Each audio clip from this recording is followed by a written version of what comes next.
We became four of fewer than 250 women in the world to have ever rowed an ocean. And that is an enormous privilege. Crew mantra was stay safe, stay friends, and stay strong. And that dictated every decision we made. We navigated illness and crew changes, people dropping out and then having to find new people. Sounds like the ultimate resilience test. Like you pass this, you can do whatever you want after that. Pretty much what you're doing on the boat is eat, sleep, row, repeat. 24 hours a day, day after day after day after day. Go do the things you always wanted to do. Now that you can. Your knees will never be as strong as they are now to climb that mountain, or your core will never be as strong to windsurf in the Caribbean. So yeah, just do it now. And I was told during the colonoscopy, that's a tumour, you've got cancer. I had surgery and then chemo, and the chemo, so it was stage 3 cancer. Did cancer break you? No, I would say it made me. I can only imagine the good that is going to do to those kids, looking up to a parent that is so strong and they can do anything they set their mind to. Something really powerful, really strong, to be able to pick yourself up when you're hit with challenges, to have the tenacity and the willpower to overcome them and keep going. And I think that's your motivation or your why. And she said, stop giving me reasons why you can't and start giving me reasons why you can. I don't think anyone's ever asked me that question. Wow. Watermaker is a really important piece of kit. And if it breaks and you can't fix it, it's pretty much game over because... Felicity, welcome to the show. Thank you very much. Thanks for having me. Felicity, you and your team have rowed the Atlantic Ocean. That is an extraordinary achievement that takes extreme dedication to one's training, of course, superhuman resilience, and more importantly, a strength of mind unparalleled with what you can find in the average person. How can one become so mentally strong without breaking? How can we, the average person, also go from sitting in our desk, office jobs from 9 to 5 to undertaking one of the most difficult challenges we can do? I mean, I think there's lots of ways that you can do it. I mean, it's not the sort of thing that you can jump to kind of overnight. And I think in my case, it's probably taken years, almost, my entire lifetime of building that resilience to be able to do it. I think we're all born with a level of resilience. I mean, babies, are incredibly resilient, the way that they will try again to stand or to walk. They fail time after time and yet they still keep going. So I think we're born with that level of resilience, and then life sometimes knocks it out of us or it builds it in us. And I think it depends what kind of challenges you face through life and then how you deal with those as to whether your resilience increases or not. But I think definitely going through some kind of adversity and challenges can help to build your resilience. And I think I've learned over time and through experience that there are certain kind of tools and ways that things that I've focused upon to help me. So I think first and foremost, it's about mindset and having a really strong understanding of your kind of core strengths and your inner strengths, which will give you the confidence that you can do things, which helps build your mental resilience. So in my case, I call my superpower being nails. So, and that really stems from a very bizarre place when I had a hip replacement, and which was before the Atlantic row. And my surgeon looked at the scans, and then when he was sat in front of me, he said, "Your hip is 100% screwed. You couldn't do any more damage to it." He said, "But you can still run for an hour." He said, "Most people can't even walk down the road, yet you can still run for an hour." And when you're told age 39 that you need a full hip replacement, I think ordinarily that would be, quite a negative thing to hear. Yeah. But I remember driving away just feeling uplifted by this news. And I knew that it was a really odd reaction. I kind of thought to myself, that's weird. But I realized that I was thinking that way because firstly, there was a solution to the problem. I'd had struggled on with hip pain for about 3 years and it was stopping me doing things that I loved, like lots of exercise and challenges. And he was giving me a solution. I could have it replaced and then, after a period of rehab, get back to doing the things that I loved again. So that was a real positive for me. But secondly, it was that I'd realized that I could do things that other people couldn't. And I interpreted his words as being, I'm nails, and that became a label that I gave myself. And it's a label that I've kind of worn and fallen back on ever since. It's what I call my superpower. And that is something that then enabled me to have the courage, I think, to take on the Atlantic Row, because I thought, well, I'm nails. I can do stuff that 99% of people can't. And therefore I can do this thing. And that then helped me through other challenges. So I think, everybody's different. Everyone will have their own individual superpower. And it's about really taking the time to understand yourself and look deep inside yourself and work out, what is that? What is your USP? What's your inner strength that you can lean on to help you have that self-belief and give you the confidence that you can go and do almost anything. So that's the kind of the first thing that I find really helpful. And as I say, that I've kind of fallen back on time and time again. And secondly, I think it's about, I always find the power of kind of reframing. And so whenever you're taking on something big and you need to be resilient, you face challenges, you might face failure along the way. It's inevitable. And those things can really knock you down. And it can be really easy just to fall back on negativity, thinking, well, I can't do it, or, why me? But being able to have the ability to just reframe those things and to find the positive spin, turn those kind of challenges into opportunities is so powerful. So instead of saying, I can't do it, well, what are your reasons for being able to say I can do it? Yeah. And again, just clinging to those positives really helps, I think, in terms of building your mental resilience. So again, for example, with the Atlantic Row, and this is something actually that I really took from my sister who did it with me. She said, my initial response when she asked me if I wanted to do it was, of course I can't do it. I've just had and I've got 3 young children. Of course I can't.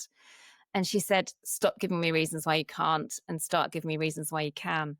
And that was such brilliant advice. And it's literally stayed with me ever since. Because we always do look for those excuses when actually, sometimes those excuses, if you turn them on the head, they become your reasons. And so having had a hip replacement wasn't an excuse anymore. It was my reason, because it had enabled me to go and do these challenges rather than being something to hold me back. And then thirdly, and I think this is so important, it's having the right level of motivation. I think anyone can go and do extraordinary things, but only if you have sufficient motivation and a really good understanding of why you want to do it. And again, everyone will be different in what motivates them and what their why is. And you need something really powerful, really strong to be able to pick yourself up when you're hit with challenges, to have the tenacity and the willpower to overcome them and keep going. And I think that's your motivation or your why. And in my case, for a long time, it's been my children. And the Atlantic Row was about inspiring them, really, and wanting them to grow up and know that there are a million opportunities out there, for them to explore, and to encourage them to dream big through showing them as mums that we can do it, and therefore they can do it. So yeah, it's really, again, taking the time to understand what motivates you, what's when you're facing hard times and you need to dig deep into your resilience. What is the thing that's going to help you keep going? Yeah, and I can only imagine the good that is going to do to those kids, looking up to a parent that is so strong and they can do anything they set their mind to. Because I imagine the opposite, all those kids that perhaps have a very lethargic parent who not only doesn't believe in the kids, doesn't believe in themselves, his or her dreams are maybe just shoved under the rug and is like, this is life from now on, Cheetos and Netflix. So yeah, I can only imagine how good it does to your kids and how good of a role model you must be for that. So well done for that. Thank you. I mean, I hope so. My children are now 7, 10 and 12. And, sometimes I think it all falls on deaf ears. But then there are other times when I realise, that they are being influenced by what I've done and what I continue to do. And in fact, not long ago, I was driving along with my 7-year-old daughter. And she said, Mummy, when are we next going to Antigua? Antigua was where the Atlantic race finished. And I said, I don't know. She said, well, are you going to row there next time? And I said, well, I might do. She said, well, when you do it, can I do it with you? And I just thought that was so brilliant that That's so sweet. in her head, she sees no reason why she couldn't go and row the Atlantic Mhm. and why not go and row it with me? And I suppose that really is the crux of them, the crux of why we did it. It was so that our children grow up with, not limited by usual expectations about what they can and can't do, and thinking they can go and do anything. That's not to say I am forcing them down that route at all. I want to support them to do whatever it is that they want to do, but certainly I would Mhm. encourage and support, any choices they make. Yeah. And they can do anything they set their mind to, anything they want. Going back to your first reason, where you said how kids don't stop trying how to learn how to walk, but adults do. And you did it because it was your nickname, Nails, is because a lot of our capacity is determined and limited by the stories we tell Mm. ourselves. Like, oh, I'm a son of an immigrant, I will never do this, I will always be poor. Or I come from a family that has a history of obesity, I will never be able to be skinny. Whatever the reason is, most of the time we are just limiting ourselves from these stories, from these self-limiting beliefs. How did you manage to overcome, if you had any, of these self-limited beliefs to yourself? Um, I think again, it's partly that reframing piece, but it was also, I suppose, a collective desire. There were four of us. We were four working mums in the boat, four middle-aged Mhm. working mums, somewhere between our 40s and early 50s. And I think it was a collective desire to, I suppose, be change makers, to try and challenge some of those expectations that society sets for us about what middle-aged women, particularly middle-aged mums, can Mhm. and should do or shouldn't do. Um, and, I think society expects women and mums to be the homemakers, to be the chief carers for the children. They don't expect them to go out on adventures like men do. And we wanted to challenge that as much for ourselves, but also for our children, and to show other people that actually, just because we're mums doesn't mean we can't go and have our own adventures or Yeah. pursue our own hopes and dreams. And I think I think it was that strong desire within us that helped us to kind of overcome any of those limiting beliefs. Mm. You might call it bloody mindedness, but I think we Mhm. all sort of rallied against that. And part of it actually came from my sister, because her husband had done the same row as we did 2 years before. And when he did it, my sister was the one that stayed at home for 2 months over Christmas with four children, looking after the children. Mm. And nobody batted an eyelid that she did that. Nobody said you're a hero or offered any help because she was a mum. Yet when the tables were turned 2 years later and she was the one going off for 2 months, everyone rallied around her husband, offering him all sorts of help with the children because he was the dad. And, Yeah. it was just so different. And I think that was a really clear sign for us that what we were doing was so important, to try and kind of almost address that, you know, address the imbalance in Mhm. terms of the way that society perceives women and men and their roles as parents and caregivers. Nice. And what was the most difficult part to overcome during this whole journey? Was it the physical or the mental aspect of it? Um, I think it was probably the mental aspect of it. Mm. There aren't many challenges, I suppose, in life where you simply have no idea how long it's going to take you. We knew we had 3,000 odd miles to row, and that's if we rowed in a straight line, which you don't. We ended up covering about 3,300 miles, not because we couldn't navigate, but because that was the best route to take. Yeah. Um, and you sit on the start line and you have no idea how long it's going to take. You might hope, like in our case, we hoped we could do it in under 45 days, but you are completely at the will of the weather and the currents, and anything that might go wrong or go right through the crossing. So whilst it could have taken 35 days, it equally could have taken us 60 or 70 days. And so you're sat there thinking, well, I don't know if we're going to finish in January or February or even March. And that is really hard to get your head around, because you can't pinpoint when you're going to come home or tell your Mm. family when you're going to be back or tell work when you're going to be back. So you just have to be prepared mentally to be out there for as long as it takes to get to the other side, because there is no other option pretty much once you're out there than to row to the finish. And I think that's a lot to get your head around. But also during that time, it's the monotony of what you're doing, because pretty much what you're doing on the boat is eat, sleep, row, repeat, 24 hours a day, day after day after day after day after day, you know. And broadly speaking, every day is the same. Yes, there are different, you know, you experience different weather patterns and things might go wrong. You'll have different conversations, but pretty much every day is the same. And so mentally, you've got to really prepare yourself for that, and how you're going to manage, and what kind of mindset tools you're going to use to keep you going. So I think, you know, it's more, in many ways, it's more of a mental challenge than a physical challenge. But equally, it's incredibly difficult to even get to the start line, because of lots of other types of challenges. So not necessarily your physical training, but all of the other things you have to do to get to the start line to row an ocean. So it might be raising enough money to do the race in the first place. Right. All sorts of things go wrong. So we trained through COVID. So we were having to navigate all of the restrictions of lockdowns and bubbles, which made it really hard even to get together as a crew to do our training. You know, we navigated illness and crew changes, people dropping out and then having to find new people. There were just so many different challenges to even get to the start line that I think that was really difficult as well. And that was probably one of the things we hadn't necessarily anticipated. We kind of thought we'd have to work hard physically, and yes, we'd have to mentally prepare, but we didn't expect the roller coaster of other things that were thrown our way in the nearly 2 years of preparation.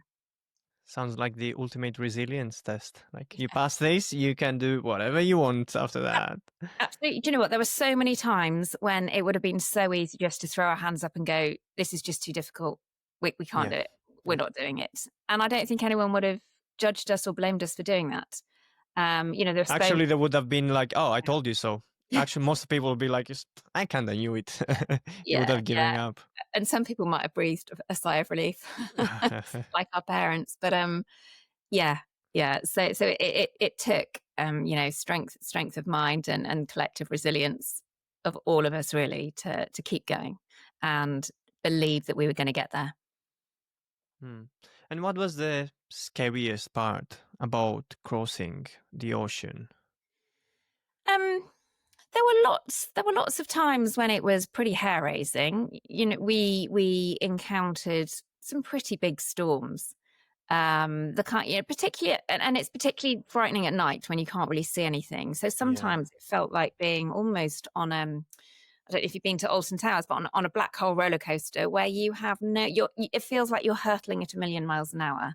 You can't see anything. You can just hear the noise of the storm around you, but you don't know where the next wave is going to come from, or whether that wave is going to be a wave that's going to knock you off or capsize the boat. So it's literally like a white knuckle ride, and you're sort of clinging onto the oars for dear life for your 2-hour shift before you kind of crawl back into the cabin with a big sigh of relief. So there were lots of nights like that, particularly when it was really frightening. But you kind of get used to that. And you, again, with the mental preparation, you gear up to expect that. And in some ways, I think we would have felt cheated if we hadn't had those experiences. So in a way, you also kind of enjoy them because it makes you feel like a gnarly ocean rower to experience those kind of conditions. And, you know, that's all part of, I suppose that's all part of the thing that you take on, or part of the deal. So I think actually the more, and not necessarily frightening, but the harder times were when things were completely outside of our control and threatened to stop us completing the race. Things like mechanical failure. So on Christmas Eve, our water maker broke, and the water maker is pretty much one of the most important pieces of kit. So you did this during winter? Well, it's winter over. It's winter in the UK, but actually it's getting hotter and hotter. So it sort of starts in the low 20s in the Canaries. It's hot, really hot. Sure. So yeah, it's not cold really, generally. But yeah, so the water maker is a really important piece of kit, and if it breaks and you can't fix it, it's pretty much game over, because you do have a manual water maker, but it takes one person 24 hours a day to pump enough water to for the crew to survive. So it's not really sustainable for a long period of time.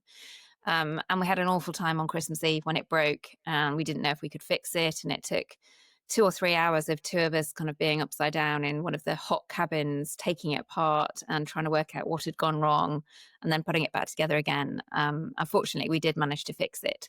But it was really, those were really anxious couple of hours because we didn't know if we'd be able to carry on. And it just felt so unfair that this thing might be taken out of our hands for something that's completely and utterly out of our control. And then again on Christmas Eve during the night, we hit some big weather and loads of flying fish started kind of attacking us from all directions. And then something went wrong with our steering and the boat started spinning out of control. And again, that was really frightening. Not necessarily because we were spinning and going the wrong way, but because we thought the steering had broken and we might not be able to fix it. And again, it was that problem of, that fear that we might not be able to carry on because of something that really wasn't within our control. Right. Now, fortunately, with the calmer light of day the next day, we managed to work out what had happened and sort it out, and we did carry on. But it was those kind of things really where it was much more about heart in mouth and this this dread that we wouldn't be able to finish, as opposed to it being, a fear for life. Mm-hmm. And how does it work in terms of safety? Do you have a ship that follows you in case of emergency? Because as you said, when it's so difficult, if something breaks or if your boat is turned upside down, then what do you do? Or if you just want to give up, someone injures themselves, bleeding, how does it work? In answer to that, it's what's called an unsupported row, so there's no support boat. Most people, when they hear about it, assume that there's another boat sailing somewhere alongside you that can kind of bring you provisions or help you out in emergency situations. But no, you're on your own. Oh, wow. In fact, you may well never see another boat for the entire time. I mean, we did see other boats. In fact, we had 2 very close collisions with other boats, but you may well see nothing else. And so you have to be 100% self-sufficient. So you take everything you need on the boat with you, everything to sort out problems, medically, all your food, your water maker to enable you to have enough water, spare equipment in case stuff goes wrong. Literally everything is on the boat. And if something does happen, if there is an emergency situation, then there are various protocols that you follow, which would involve radioing and the nearest other vessel coming to rescue you. And it might be that there's a container ship 5 days away, and they would have to divert to come and rescue you. So you really are. You have to be able to sort yourself out, and you have to be prepared. Then, if something goes wrong, to wait an awfully long time. The exception to that is if you're within a couple of days of shore either side, in which case there's the possibility of helicopter rescue. But otherwise, it's the nearest other boat, which could literally be days, hundreds of miles away. Wow, You've also that's a big risk. It is a big risk, but and I know it sounds like a horrendously risky thing to do, but actually, on the whole, the things that disaster only happens if there's been human error. So part of the reason that it takes so long to train is because you have to go through lots of rigorous training courses to make sure that you are safe and prepared to row an ocean. And the race organizers won't let you start if they don't believe that you have the skills and the knowledge and the resources to be able to get safely to the other side. How long did you train for? Nearly 2 years. Nearly 2 years. And so for that reason, when you get to the start line, you do feel prepared and ready. And I remember expecting nerves to hit me and to be kind of paralyzed with fear as the day of the race approached. But when it came to sitting on the start line, I was just calm. And reflecting back, it was because we'd been through such rigorous training and been put through our paces and learned the hard way that we knew what we were doing, we were ready for it, and we knew that we could get to the other side safely. But safety protocol, I mean, there's so many things. Safety is the number one concern. Of course. And it was our number one concern. And our crew mantra was stay safe, stay friends, and stay strong. And that dictated every decision we made. And the golden rule of ocean rowing is that you are always tethered to the boat. So you have a kind of a climbing harness with a 3-point tether. And at no point while you're on deck are you unattached to the boat. So even if the boat flips and capsizes, which is quite a common occurrence, you can't be separated from the boat if you're tethered on. And so it's really only human error. If you were to forget to tether yourself on, that's human error. And then things but we were responsible for each other. So whenever somebody came out on deck, everyone else would make sure that they were tethered on. And so it's about going through your risk, your risk assessments every day to make sure that we were all doing what we were meant to be doing to keep ourselves and each other safe. That's so fascinating. Yeah. I really want to know how did the internal self-talk look like during the rowing? When the waves are smashing you left and right, dehydrated, your muscles quite likely fatigued, sleep deprived, I guess. You battle against the wind and you're doing this for what, 30, 40 days in a row? What was the Yeah. self-talk that kept you going? Lots of different things. For me, one of the main things, there wasn't a single second that I didn't want to be there. And it was this sense of gratitude for having the opportunity to do something that so few people get to do. We became four of fewer than 250 women in the world to have ever rowed an ocean. And that is an enormous privilege. Nice. And every single day I reminded myself of how much of a privilege it was to be on that boat doing what we were doing and have the opportunity to take 2 months out of normal life to go and do it and experience that. And I think that was an enormous, I suppose, aid to keeping positive when it got tough. But there was also, I just would keep telling myself, I've chosen to be here. I've chosen to do this. I knew it was going to be hard. And if it wasn't hard, then I would have felt a bit cheated by the experience. So it was almost, you lean into the tough times because that's what it's all about. And that's why not many people row an ocean, because it is really tough. Mhm. So yeah, there were lots of things, but also just we knew it was going to take a long time. We knew it was going to be hard, and you have to remember that every stroke you take is one stroke close to the finishing line. And so even though at times it can feel so painfully slow and you might be making slower progress than you'd hoped, you are still making progress. And it's about chipping away at that, at those 3,000 miles, but almost not focusing on the 3,000th mile. It's about breaking it down into those more palatable chunks. So when we first started, it was about getting through the first night on board. And then it was about the first 24 hours. And then it was the first 50 miles, the first 100 miles. So it was having those kind of achievable milestones that we could look forward to and then celebrate in some way on board that enabled us, I suppose, to kind of keep a little bit more perspective rather than just thinking 3,000 miles is such an awfully long way and I don't know when we're going to get there. I do know that we can do 50 miles. I do know that we can, get to the 1 week mark and celebrate that. So there are lots of different tools that we used, I think, to help keep ourselves going mentally and to help keep the spirits up, particularly when it got tough. Yeah. And you're not in it alone. You have to navigate the relationship with the other 3, 4 people. Talk to me about your friendship with the Mothership crew. I'm interested to know about your relationship with each other before and after undergoing this challenging feat together. Yeah. So I suppose starting at the beginning to introduce the four of us in the boat. So my sister, my younger sister, was the person that got us all together. Then I joined the crew, and then Joe, who was a school mum friend of my sister's. So they didn't know each other terribly well, but they kind of, chatted at the school gates. And then Lebby, who was a brilliant friend of Joe's from university. So while we didn't all know each other to start with, there was a kind of connection between us all.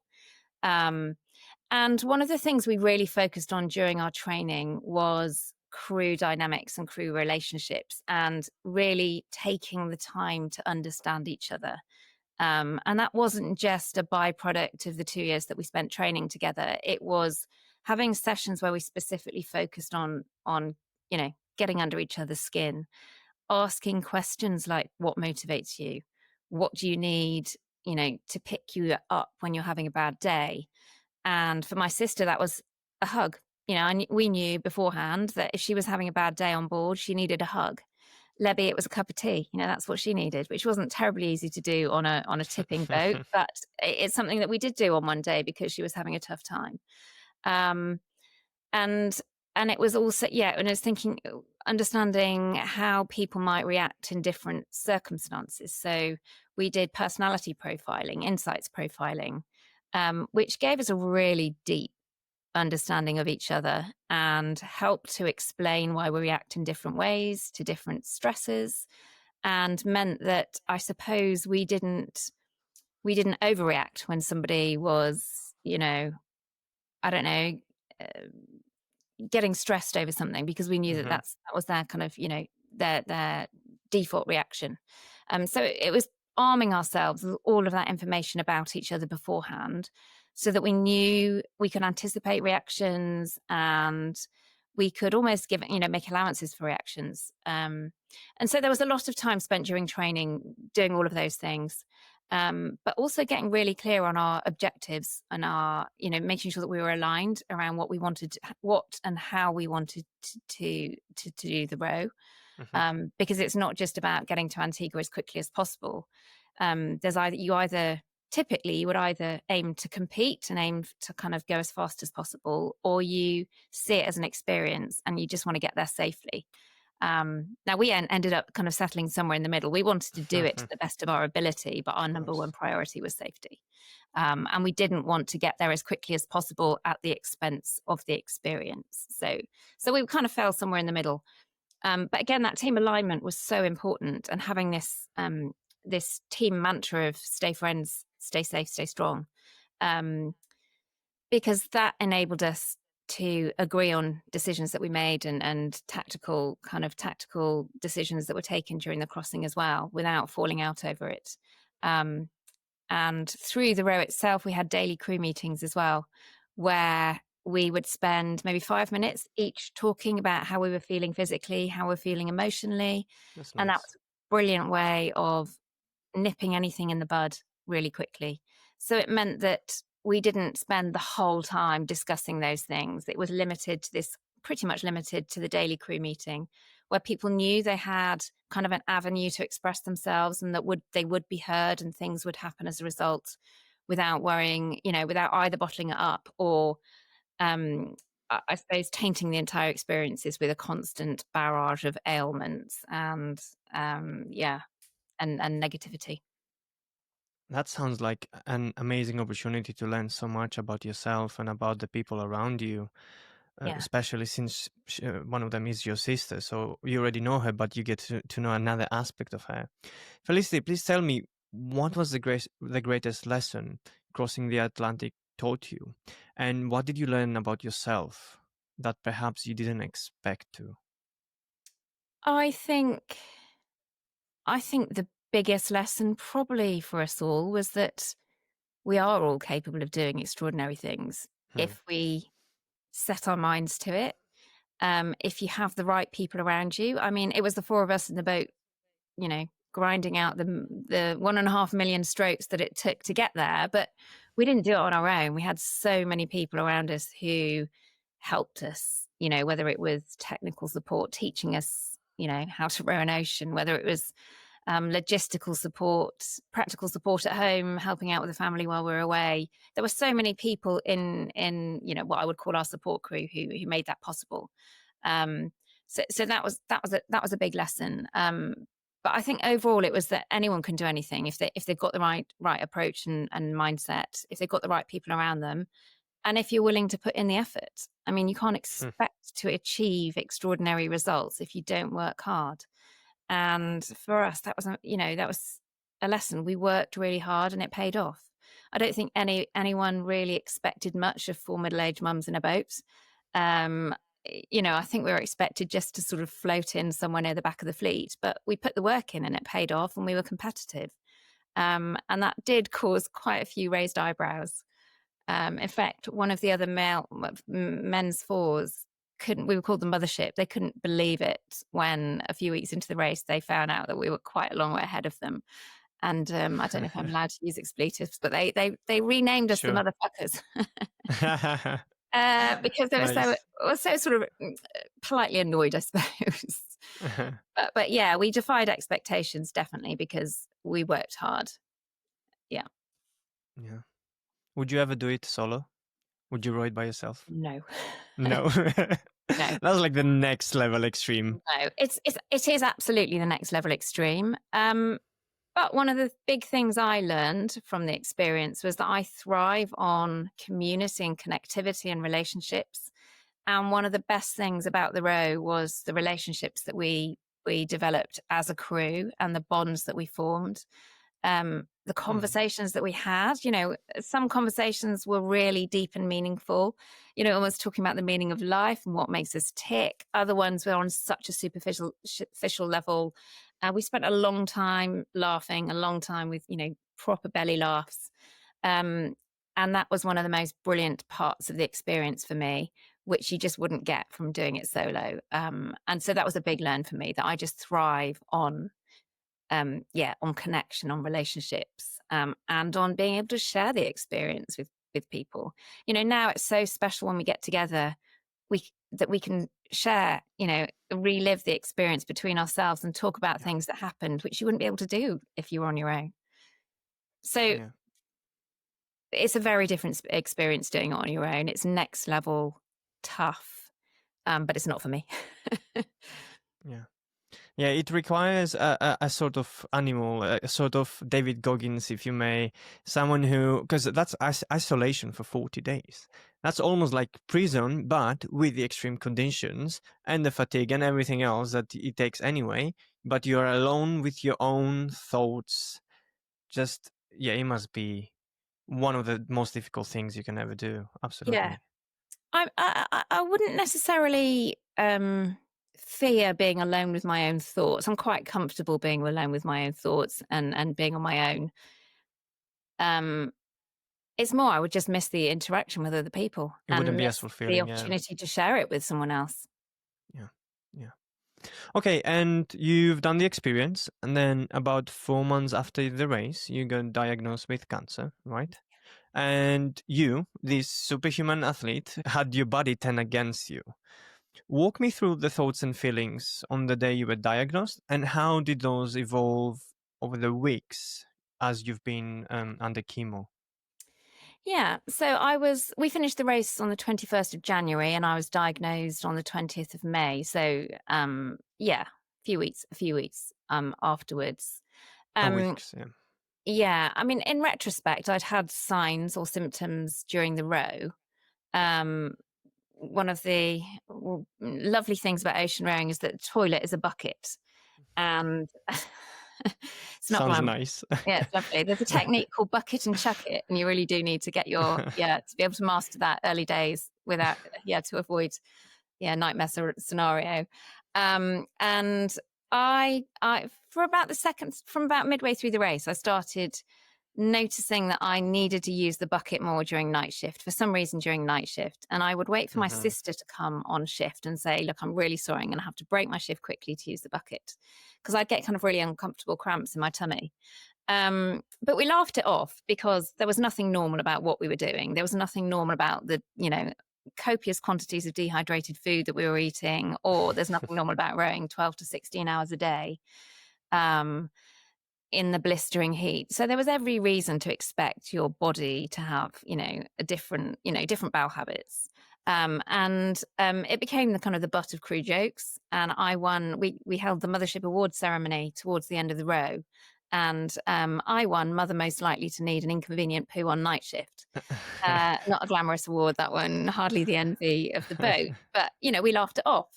And it was only when I got back and other kind of small niggles sorted themselves out, but that one didn't. And I then started needing the loo more frequently. That I thought, this isn't quite right. I need to go and get this sorted out. So I went to the GP in April, and after about 3 weeks of various tests, had a colonoscopy, and I was told during the colonoscopy, that's a tumor, you've got cancer. And it was almost like, the world turned upside down just on hearing those 3 words. It was almost like it was happening to someone else, and I was kind of watching this strange scene play out below me. I suppose I was dazed, even though I went to the doctor and said, I know these are the symptoms of bowel cancer, and therefore it was something that was in my mind. I never expected it to be bowel cancer because, as you said, I just rode an ocean. I was literally fitter and stronger than I'd ever been. And in cancer terms, I was very young. And all of the medical professionals said, it's highly unlikely to be cancer. We just need to rule it out. And of course, it wasn't ruled out.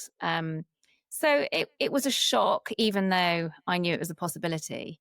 And it took a little while for it to sink in, but almost my immediate thoughts, or my first kind of rational thoughts, were for my children and my parents. It was how am I going to tell my children, and how am I going to break the news to my parents? Because I knew my dad had terminal cancer, and I just knew it would break their hearts. And when you've got 3 small children who depend on you, I just sort of thought, what if I'm not here to see them grow up?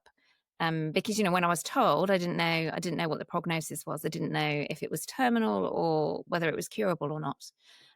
So it's hard not to kind of, for you immediately to think of those that are closest to you and nearest and dearest, and think about the impact that it will have on their lives. But then I had a CT scan and an MRI scan to see whether the cancer had spread, and they came back reasonably positive. So it did look, after about 5 days, it seemed like it would be a curable condition as opposed to a terminal condition, and that kind of made me feel a lot better. And it was at that point that we told my parents.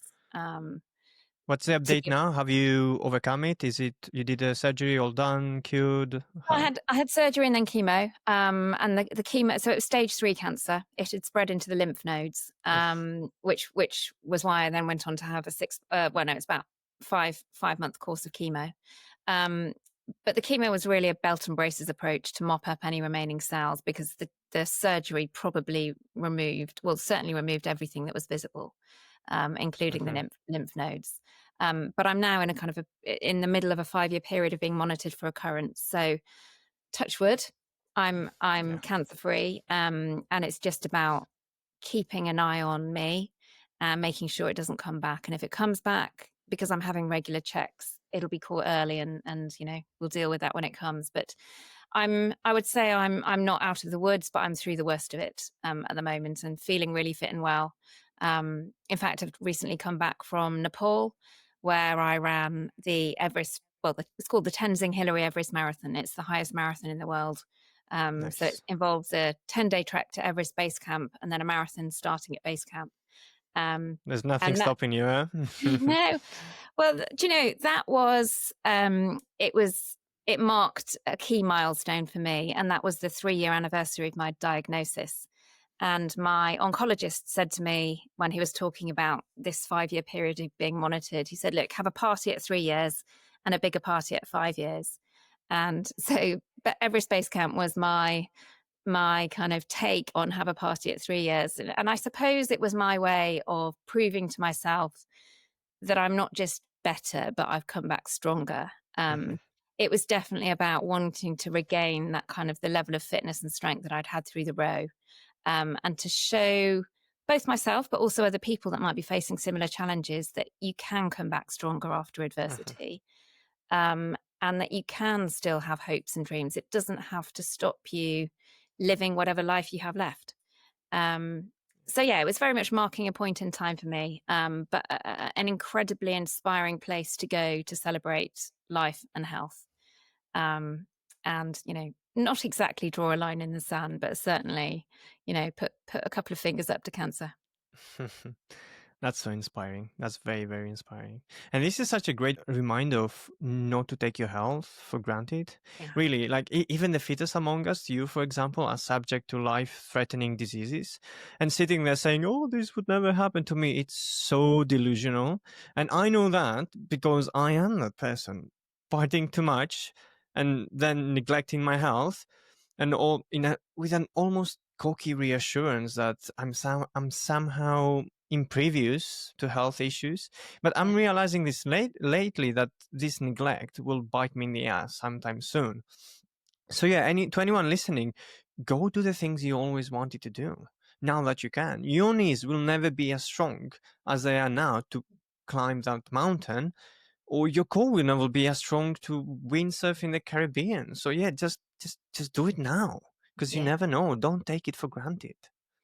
100%. You just never know what's around the corner. You don't know what's going to happen to you tomorrow. So don't wait until the perfect time to go and do things. Don't put things off. Just seize the opportunities that come along, but go and make your own opportunities as well. Go and do those things that you've always kind of put to the bottom of the list and dreamt about doing. Just go and do them, make them happen. But as you say, don't think it won't happen to me. Because I think we all think that sometimes, especially when you feel and look fit and healthy, you think, oh, I'll be fine. But, I know from experience that that's not the case. I rode an ocean with cancer. I didn't, I felt invincible, yet I had advanced cancer. And so whilst I never want to be a prophet of doom, it's so important to listen to your body, to understand what's normal for your body, and to take action when you notice something that's not right. Don't sit on it. Don't wait for weeks and weeks and weeks. Take action, because it's better to be safe than sorry. And with things like cancer or any serious illness, the key to better patient outcomes is early diagnosis. And the best thing that can happen is you go to the doctors and they say you're fine. I think sometimes especially being British, you don't want to trouble people. You don't want to put people out, and that's So what the doctors are there for. So use them. Yeah, and when you treat yourself that way, it's not going to happen to me. You start drinking a little bit more, because it's not going to happen to me. I can handle another drink. I can handle another sleepless night. Let me do these drugs with my friends on the festival and so on and so forth, because it's like it won't happen to me. But yeah, it is so bad. It's so bad. Because recently this happened to someone I had a conversation with that said, I never thought I would be an alcoholic. I never thought that like, yeah, I saw my dad, drink, but that will never happen to me. And he said, no, I am an alcoholic and I can't stop it. And that's because when you think like that, you do actions that are, is the neglect, ignorance or arrogance. I don't know. But yeah, anyway, what was the worst part about living with cancer, other than the constant reminder of death, I suppose? I suppose it does. It does kind of, send your life down a different path for a while. While you're having treatment, it is like being on a roller coaster. Certainly through surgery and chemo. In my case, you have sort of fairly debilitating surgery. You just about get over that, and then you're hit with the challenge of chemo. And chemo itself is like being on a roller coaster, because you go through different cycles, and each cycle you kind of feel awful. Well, you typically will feel pretty terrible for a week or so, then you gradually feel better, and then the whole thing starts over again. So that's quite hard, both keeping yourself physically strong, but also keeping, your mental strength and positivity through it. And it does put a halt on some of your plans. And that's inevitable. And I suppose you just have to roll with it. You've just got to almost relinquish control over some of the things that you like to have control over, and just go with it. Accept that you're going to have to go through a period of time when your life is turned upside down, but also keep in mind that at some point that will finish, and that you'll be able to get your life back on track again. But yeah, I suppose the biggest thing is the uncertainty over the outcomes. And that isn't necessarily something you have total control over, or although I do think that your attitude to it and the way that you look after yourself as well throughout has an influence on it. But you can never be sure of the outcomes, and that's always hard to handle. But the thing that you can be sure of is how you respond to it, and how your approach to it. And certainly for me, it was about keeping positive, but also keeping myself fit and healthy through, well, I say healthy, I mean, keeping myself as fit and active as I could through my treatment, because that was something that I could 100% control.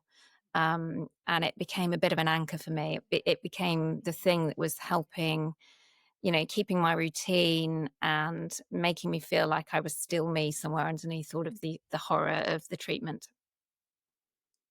Did cancer break you? No, I would say it made me. I know it sounds really odd to say that. And of course I would never wish a cancer diagnosis on anyone, but I've used it as a catalyst for positive change. It completely changed my perspective and my outlook on life. As we talked about, it's about living life to the full. It's about seizing opportunities. And I think, having had those, especially the 5 days where I didn't know if it was terminal or not, it does, it does make you think about your own mortality and how you want to live life and what you want to get out of life. And for me, that's been incredibly positive. But it also has given me a new purpose in life. When I came around from my surgery, I just felt really compelled to share on Facebook a picture of me with tubes at my nose, wearing a hospital gown, with a puffy face looking horrendous, alongside a picture of me just having finished the row, waving my flares in the air and looking muscly and fitter than ever, because the contrast in the two images was so strong that I wanted to show people that it really can happen to anyone at any time. And I wanted to raise awareness of that to help other people, because I had been aware of the symptoms of bowel cancer because of people that had gone before me, including people like Dame Deborah James, who did so much to raise awareness of the symptoms of bowel cancer, but also a fellow rower, Ed, who was rowing in memory of his wife who had died of bowel cancer. So I am eternally grateful for people like Deborah and Ed for raising awareness, which made me aware, which made me go to the doctor.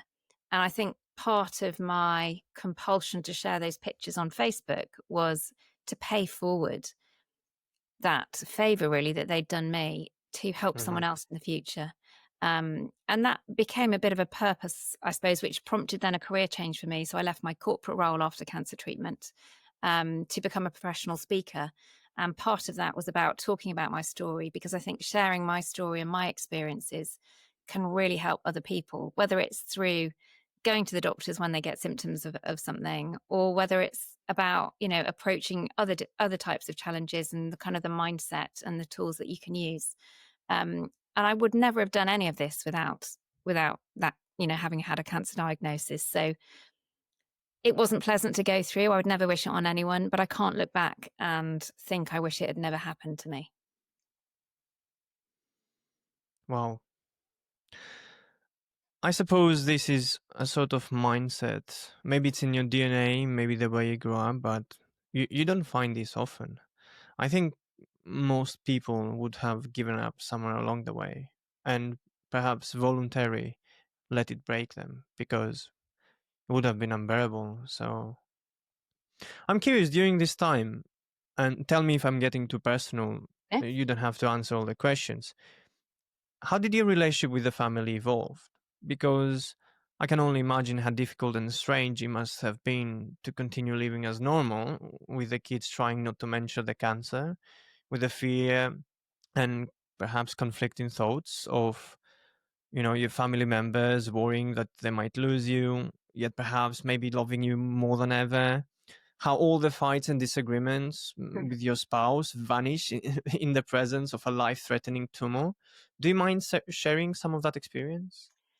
Yeah, in many ways, life just carried on as normal, really, in terms of family dynamics. I think in part that was because our children were young. They were 4, 7, and 9 when I was diagnosed. And so they didn't really understand what was going on, in part because we chose to protect them as much as possible from, I suppose, from being frightened by it. So we were very conscious that we wanted to be open and honest with them and tell them what was happening, tell them that I had cancer, but we didn't want to frighten them. And so we didn't make a massive issue out of it. When I knew about my surgery, we said, look, mummy's got to go into hospital. I've got a lump in my tummy. I'm going to be away for a few days in hospital, but then I'll be back. And they kind of said, oh, well, can we just go and watch telly again now? They weren't fazed by it because they'd seen me in hospital before, having had a hip replacement. And so for them, it was sort of fairly normal. Right.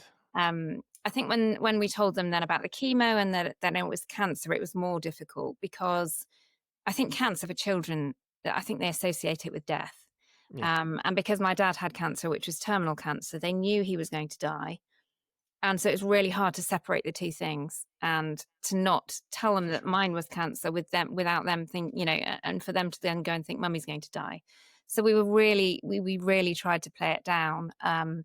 And it made me just try and stay as normal and strong as possible, to not frighten them. As a parent, you just feel this enormous sense of responsibility to your children, and being there for my children and being able to support them, regardless of what I was going through, was my number one priority.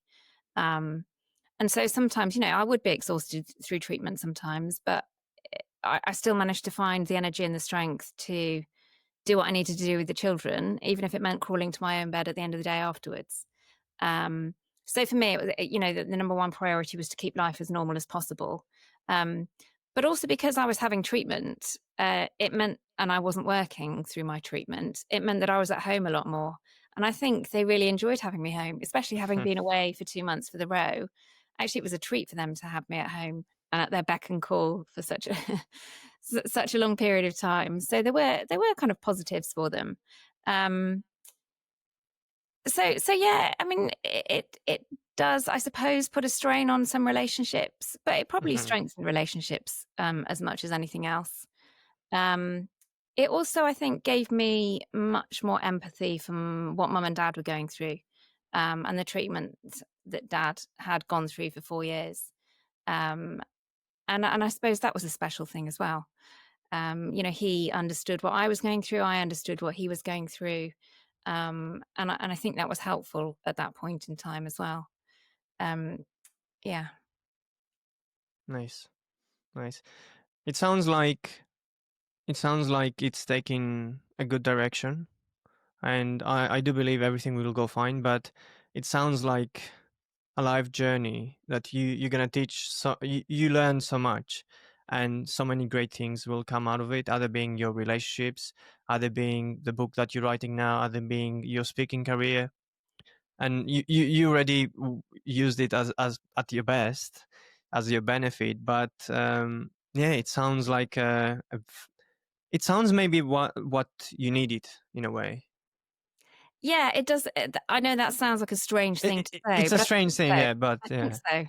so. It just brings everything into, I suppose, everything into focus a bit more. It makes you think long and hard about what you want from life, and making sure that you get those things out of life. Mhm. It helps with prioritizing things, and doing the things that make sense for you and that make you happy, rather than constantly trying to please everyone else. Because So life there's is so so many. short. Yeah, life is really short. So short. Yeah, we just don't know how short. And therefore try and get as much out of every day of life as you can. Um, and that's definitely my philosophy on life now. It's Mhm. try new things, do some things that I've thought about doing but haven't kind of done in the past, encouraging my family to do the same. Yeah, I suppose in some ways it's about taking more risks in life, because life is short. And my sister has a lovely, I suppose, scenario that she talks about in terms of the rocking chair test. You don't want to get to your dotage imagining yourself as an old person in a rocking chair, and you want to, if you're looking back on your life, you want to be happy with how you've lived your life and the things that you've done, not look back regretting things that you haven't done. And that's certainly how I intend to live whatever life I have left.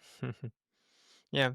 And the unfortunate part is that most of us, including myself, need to go through something that difficult to realize these lessons, to realize how short life is. But yeah, I think most of us, again, as we take our health for granted, we also take life for granted, Mm. because yeah, it doesn't happen to everyone. So yeah, if you have one, not advice, but if you have, what is your message to people who are currently going through very, very difficult health conditions, such as life-threatening cancer?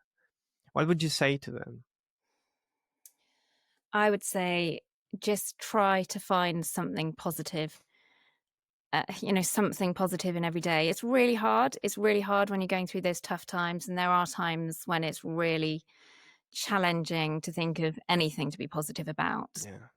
But even if it's that the sun is shining today, or that a flower has popped up in the garden, or the children didn't argue at breakfast, whatever it is, find something to cling to, some sort of sliver of positivity to cling to help you through those tough times. But also know that those tough times do pass, and that if you look long and hard enough, there can be light at the end of the tunnel. Even in kind of the worst scenarios, there can be light at the end of the tunnel, and you can still live whatever life you have left. So I think it's just trying desperately hard to find something positive in life, and not fall into the trap of woe is me, because I think that's a spiral that only goes one way. Very well said. Last question. What do you want to be remembered for? Oh, I don't think anyone's ever asked me that question. Wow.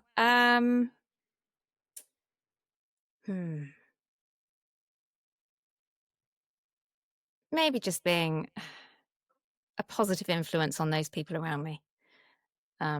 Yeah. It's a really difficult question.